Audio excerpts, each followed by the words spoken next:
Hello and welcome back to the Kilohertz Mercedes channel, and welcome to episode 2 of my Project C-Class series.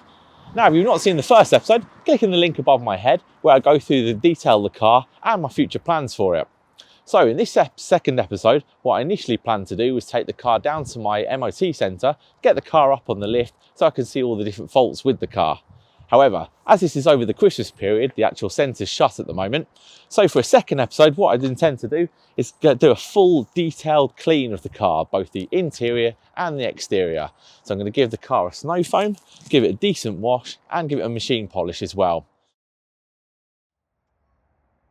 Okay guys, so let's start with the exterior of the car, and this is its current state. Now it's more than apparent that the car has been sat outside for a long period of time, completely neglected. Multiple areas have caked on grime, road tar and even moss appearing.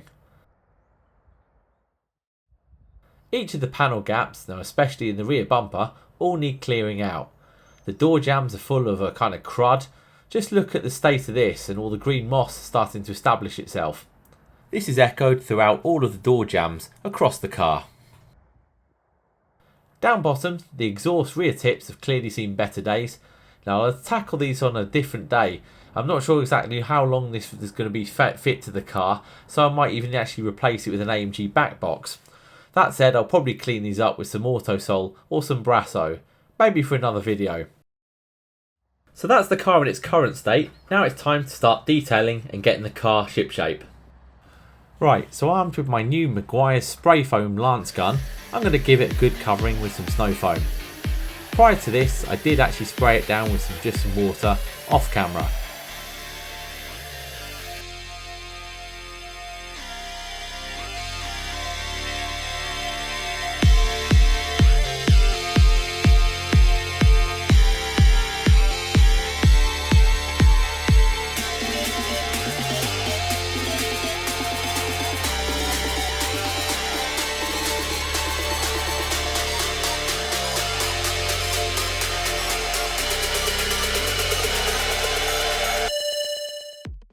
Once the car's been fully foamed up, I let it sit for a couple of minutes before I started tackling it with my trusty detailing brush.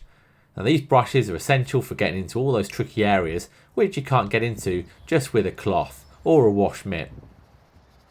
Working my way around the entire car, I targeted all the areas which had years worth of dirt and grime built up in. Areas in which a casual car wash wouldn't even come close to getting to.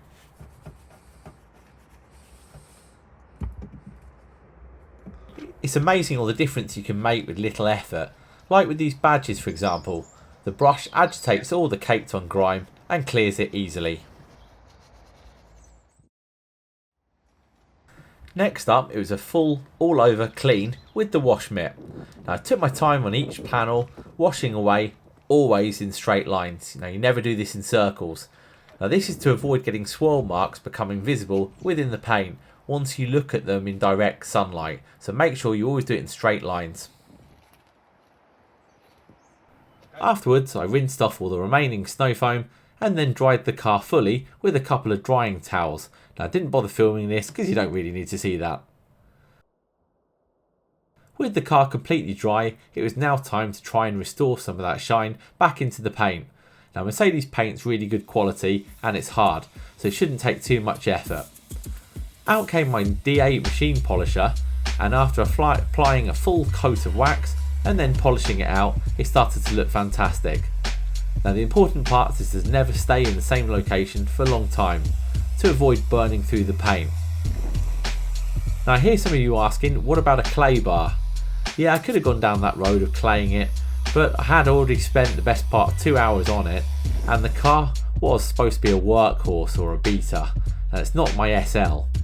And what I've already done to the car is probably likely the most intense and detailed wash the car's ever had.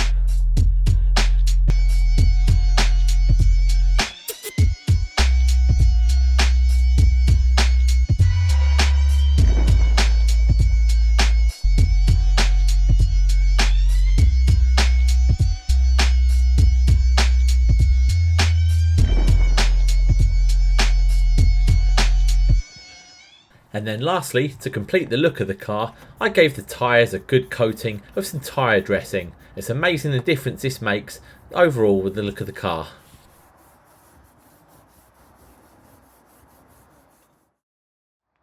So the car's not looking too bad if I don't say so myself. Now a couple of hours working on the exterior has made a huge amount of difference. This car was neglected and now look at it. It's got a great mirror-like shine across the entire car. Plus the wax should protect it for the remainder of the winter. Now I'll show you a full walk around of the entire car at the end of this video, but before that let's move on to the interior of the car.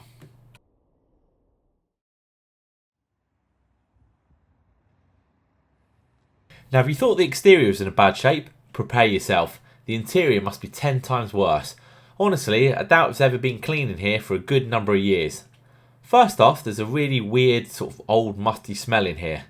Now I know the car is getting on for 19 years old, but still, I have a feeling there might have been, or actually currently, maybe a water leak in here. Now the steering wheel is grimy, just look at the state of the leather and the switches. I think that all the paint may have worn off the leather in fact, I don't think that's mould. Now looking around the interior, all 4 of the floor mats are gone, which is a right pain as the carpets will be caked in dirt. Once summer's here, I'll remove the carpets and power wash them on a hot sunny day to make sure that they can fully dry out. And the rear of the car faring up no better. There's various stains on most of the surfaces and a hint of mould on one of the seat belts. And now to the worst part of the car, the boot. Just look at the state of all this. It's clearly been used to carry all kinds of stuff around for years, never been cleaned. Judging upon what I've found so far, it seems like it was regularly carrying wood and trees, dogs and gravel. And if I pull up the handle on the secret compartment below the boot floor, more of the same. It's really disgusting and it's going to take me ages.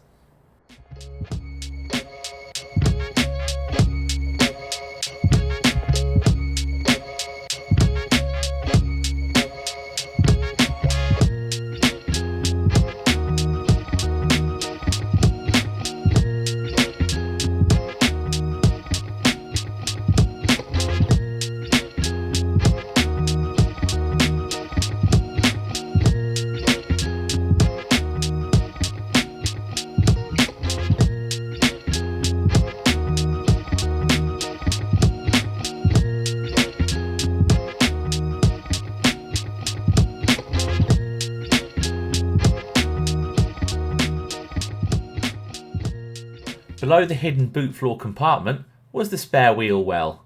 A rarity these days to actually have a spare wheel fitted. And this appears to be the original as well. Out these all came for a full clean.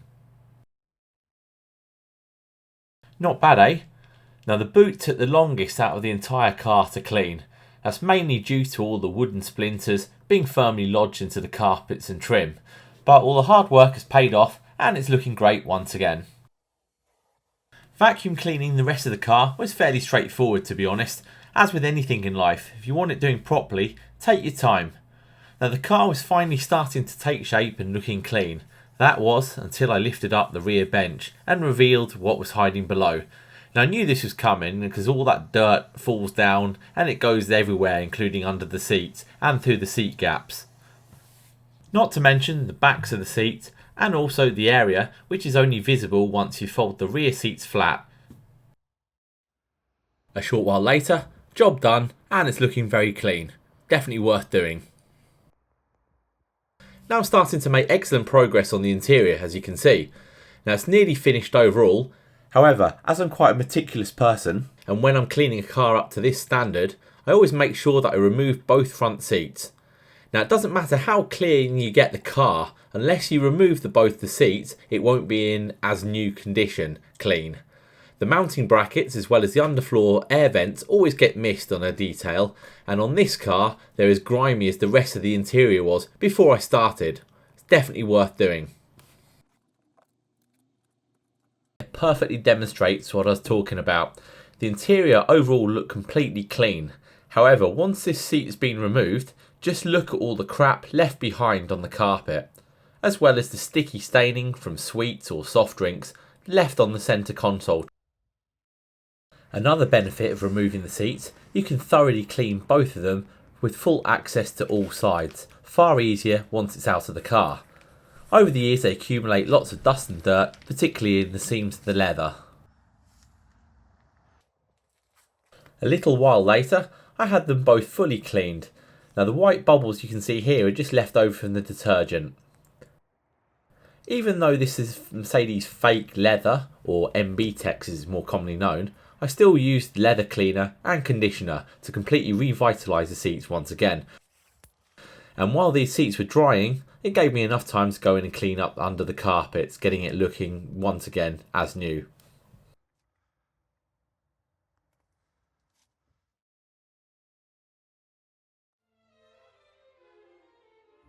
And here it is, the final result of all my hard work. Now it's hard to believe that it's actually the same car. Just look at the mirror shine in the paint. Now silver cars always have trouble on camera showing how the paint shines. It's actually far more reflective in person than it's appearing on screen now. I would say how it's taken me, I guess, best part 4 hours in total. Now that's for both the interior and the exterior to get it up to this level. Now of course it's not going to be 100% perfect of course. The car does have 173,000 miles on the clock, and however much work I put in, it's never going to be 100% in this state.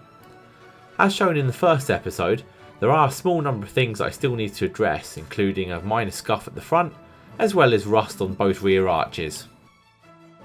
Inside though, is where I say the biggest transformation has occurred in my opinion. Now the weird smell's actually gone, and it does finally feel like a nice place to be in once again. Now I'm aware that this video might be a complete waste of time, considering that I don't know what the mechanical state of the car is. That said, if the worst thing did happen and there was a major mechanical fault which potentially writes the car off, I guess I could still sell the car in this new revitalised state for at least what I paid for, maybe even make a small profit. But as it stands now, I'm in a good place. Hopefully it should be fine going forward. So as far as the project's concerned, this video hasn't actually cost me anything. Well, I guess apart from some of the car cleaning materials of course, but apart from my time, I've actually managed to get the car looking double its value with zero cost to me. If you're interested in the next video in the series and seeing what mechanically is wrong with the car, click on that subscribe button as well as the bell icon so you're notified as soon as I upload new videos. As always, thanks so much for watching. Until next time, cheers.